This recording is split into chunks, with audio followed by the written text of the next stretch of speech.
Hello guys, कैसे हो आप लोग? बढ़िया। गाइस, मैं एनवायरनमेंट के बारे में बात करने वाला हूँ। एनवायरनमेंट हमारे जीवन में बहुत जरूरी है। मैं मानता हूँ कि एनवायरनमेंट बगैर कुछ भी नहीं होता। मान लीजिए कि कोई बच्चा या बच्ची जब पैदा होते हैं, सही तरीके से एनवायरनमेंट सही तरीके से ट्रीट न किया जाए तो आगे चलकर बड़ी होकर वो किस प्रकार से बनेंगे, किस प्रकार से लोगों के साथ व्यवहार करेंगे, ट्रीट करेंगे। तो मुझे लगता है कि एनवायरनमेंट हर किसी के लिए बहुत ज़रूरी होता है, चाहे वो जानवर हो, चाहे मनुष्य हो। हर एक के प्रति यह किसी न किसी प्रकार से रूल निभाता है। यानी रूल होता ही है, ठीक है, हमारी ज़िंदगी में एनवायरनमेंट का।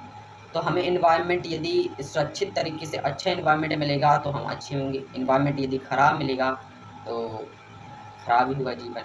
हवा, दोस्तों आपने देखा होगा कि जो कई प्रकार की अन्य गैसें होती हैं, विषैली गैसें होती हैं, जैसे फैक्ट्री से होने वाली विषैली, फैक्ट्री से उत्पन्न होने वाली कई प्रकार की गैसें, विषैली गैसें जो कि हमारे जीवन को प्रभावित करती है। किसी न किसी प्रकार से हमें प्रॉब्लम में डालती हैं ये गैसें। कई सारी फैक्ट्रियाँ हैं, इन्हें कोशिश करना है कि कम से कम उपयोग करें फैक्ट्रियों का। हालाँकि सरकार ने काफ़ी हद तक के इन फैक्ट्रियों को रोका है, बट अभी भी मुझे लगता है कि उतना हद तक नहीं रोका गया है, जितना रोकना चाहिए। और फ्यूल प्राकृतिक पदार्थ होते हैं जो कि तेल वगैरह निकलते हैं, उससे भी प्रदूषण होता है। हमें ऐसी कोशिश करनी चाहिए कि दोबारा प्रयोग कर सकें किसी चीज़ का और उससे प्रदूषण भी ना हो। जैसे अभी प्लास्टिक को बैन कर दिया गया है, तो ऐसा होना चाहिए। लेकिन अभी भी काफ़ी हद तक प्लास्टिक का यूज़ होता है और होता ही रहेगा। तो मुझे लगता है प्लास्टिक जो एक ऐसा पदार्थ है जो कि काफ़ी समय बाद रिसाइक्लिंग होता है। जैसे मान लीजिए 10 साल, 5 साल, इतने साल बाद। हमें ऐसी चीज़ों का प्रयोग करना है जो कि जल्द से जल्द रिसाइक्लिंग हो सके, है ना? और हमें एक कोशिश करनी है जो वायु है, जो हमारे जीवन के लिए महत्वपूर्ण, जिससे हम ज़िंदा रहते हैं, हमें उसे स्वच्छ बनाना है। आपने देखा होगा दिल्ली में इतना ज़्यादा पॉल्यूशन है, पूरी दुनिया में मोस्ट सिटीज़ में आता है दिल्ली। जो ये भारत है एनवायरनमेंट के मामले में 176वें नंबर पे है। सोचिए कितना पीछे, जो कि हमारा भारत टॉप पे था, आज वो नीचे लेवल पे गिर गया, बहुत ज़्यादा एनवायरनमेंट की वजह से। और एनवायरनमेंट को कौन ख़राब करता है? हम लोग। हम एनवायरनमेंट की सुरक्षा नहीं करते। हम वातावरण को स्वच्छ बनाने की कोशिश नहीं करते, इसलिए हमारा वातावरण जो है तो बिगड़ रहा है किसी न किसी प्रकार से। मुंबई शहर में देखा होगा कि जो आदमी ने साफ करने के लिए कार्य करना स्टार्ट किया, फिर उनके साथ कई सारे आदमी सफाई करने के लिए लगे। तो क्या मुझे लगता है कि एक आदमी की रिस्पॉन्सिबिलिटी है कि हम अपने देश को स्वच्छ बनाएं? क्या आप लोगों की रिस्पॉन्सिबिलिटी नहीं है कि आप अपने देश को स्वच्छ बनाएं? आप लोगों की भी रिस्पॉन्सिबिलिटी है ना। एक इंसान की रिस्पॉन्सिबिलिटी नहीं है। मैं उनका नाम नहीं जानता, उन कोई भी हो महापुरुष, बट आप उसमें ध्रुव राठी जी की वीडियो में देख लीजिएगा, उसमें आपको मिल जाएगा, ठीक है। ज़मीन भी आप जानती होंगी हमारे जीवन में कितना इम्पोर्टेंट रोल प्ले करती है। ज़मीन में ही हम रहते हैं, ज़मीन में घर बनाते हैं, आवास, सब कुछ ज़मीन में होता है। यहाँ तक कि जो ऑक्सीजन होती है, ऑक्सीजन का छनन होता है, वो भी समतल धारा से होता है, समतल ज़मीन से होता है। तो हमें ज़मीन को भी सुरक्षित रखना चाहिए किसी न किसी प्रकार से। ये भी बहुत ज़्यादा रोल प्ले करती है हमारे वातावरण को स्वच्छ बनाने में। और जैसा कि पशु-पक्षी, वनस्पति, जंतु जीव। वनस्पति आप जानते ही हैं, जो वनस्पति पेड़-पौधे वगैरह हैं, पेड़-पौधे वगैरह कितना ज़्यादा रोल प्ले करते हैं। यानी हमारे ऑक्सीजन को जो है, ऑक्सीजन को अन्य प्रकार की गैसें होती हैं जैसे मीथेन, कार्बन डाइऑक्साइड, ये ऐसी गैसें हैं CO2, जिसे CO2 कहते हैं। पेड़-पौधे इनसे लेते हैं और हमें बदले में क्या देते हैं? ऑक्सीजन देते हैं। तो हमें सबसे महत्वपूर्ण है कि जो ऑक्सीजन को स्वच्छ बनाते हैं वो पेड़-पौधे बनाते हैं। तो हमें उनका धन्यवाद करना चाहिए और मैं कहता हूँ उन्हें और लगाना चाहिए, जितना हो सके उतना लगाना चाहिए। अपना एनवायरनमेंट पेड़ों की वजह से, ठीक है? तो हमें उन्हें काटना नहीं चाहिए, उन्हें लगाना चाहिए। और इसके अलावा जंतु जीवा भी किसी न किसी प्रकार से वातावरण को स्वच्छ बनाने में उपयोग होते हैं।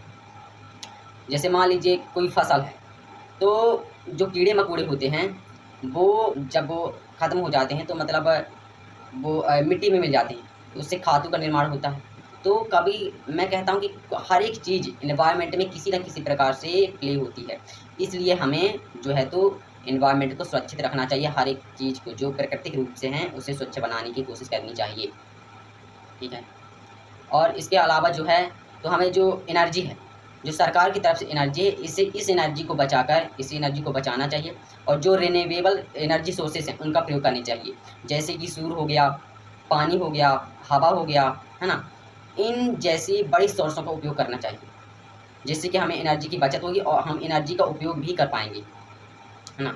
एनर्जी का रिन्यूएबल एनर्जी सोर्सों का उपयोग कर पाएंगे, ठीक है। तो मुझे लगता है कि ये बहुत ज़रूरी है ना। और इसके अलावा मैं कहना चाहूँगा कि अब ग्लोबल वार्मिंग जो है, ग्लोबल वार्मिंग को कम करना बहुत ज़रूरी है, क्योंकि ग्लोबल वार्मिंग की वजह से बहुत सारे ऐसे घटनाएं हुई हैं जो कि नहीं होनी चाहिए थी। जैसे मान लीजिए एक ऑस्ट्रेलिया की ही एक खबर है, ऑस्ट्रेलिया की खबर में देखिएगा, अगले साल की थी।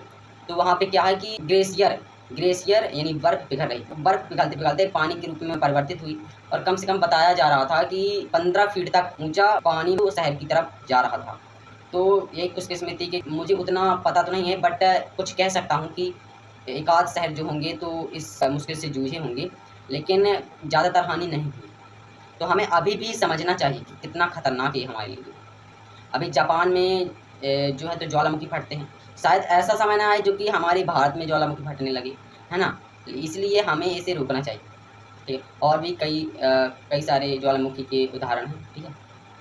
ज्वार-भाटा आते हैं, समुद्र में बड़ी बड़ी लहरें उठती हैं, सुनामी लहरें उठती हैं, जो कि भारत को ही नहीं पूरी दुनिया को नुकसान पहुंचा सकती हैं। जो ये क्लाइमेट चेंज है, क्लाइमेट चेंज को रोकना है, ये हमारी रिस्पॉन्सिबिलिटी बनती है। और इसके अलावा जो मैंने ग्लोबल वार्मिंग बताया, इससे रोकना बहुत ही ज़रूरी है। एक कहे से बढ़ता है, ग्रीन हाउस से बढ़ता है, ग्रीन हाउस इफेक्ट होते हैं और कई प्रकार के गैसेज वगैरह जो पॉल्यूशन है, इसकी वजह से ग्रीन हाउस बढ़ते हैं। जैसे पेड़ का जो है तो पेड़ को काटा जा रहा है, इसकी वजह से भी ग्लोबल वार्मिंग बढ़ रही है ना। तो हमें इसे कम करना चाहिए, है ना।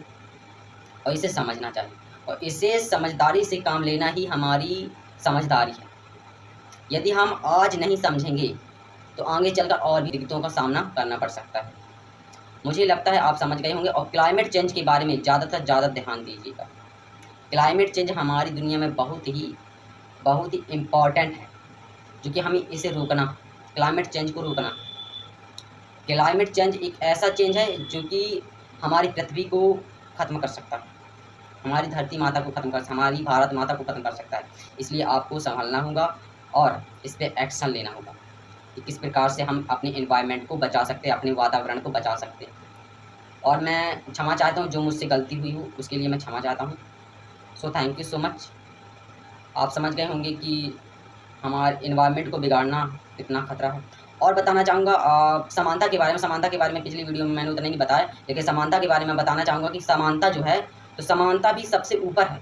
खराब परिस्थितियों में समानता में भी भारत सबसे ऊपर है, सबसे टॉपर कह सकें तो। जो वातावरण की 176वें नंबर पे है, ये इससे भी ज़्यादा। तो मुझे लगता है असमानताओं को बहुत हद तक कम करनी चाहिए, क्योंकि एआई बढ़ ही रही है। तो एआई क्या-क्या कर सकती है वो तो मैंने बताया पिछली वीडियो में, इसलिए आप समझ ही गए होंगे। So thank you so much, धन्यवाद।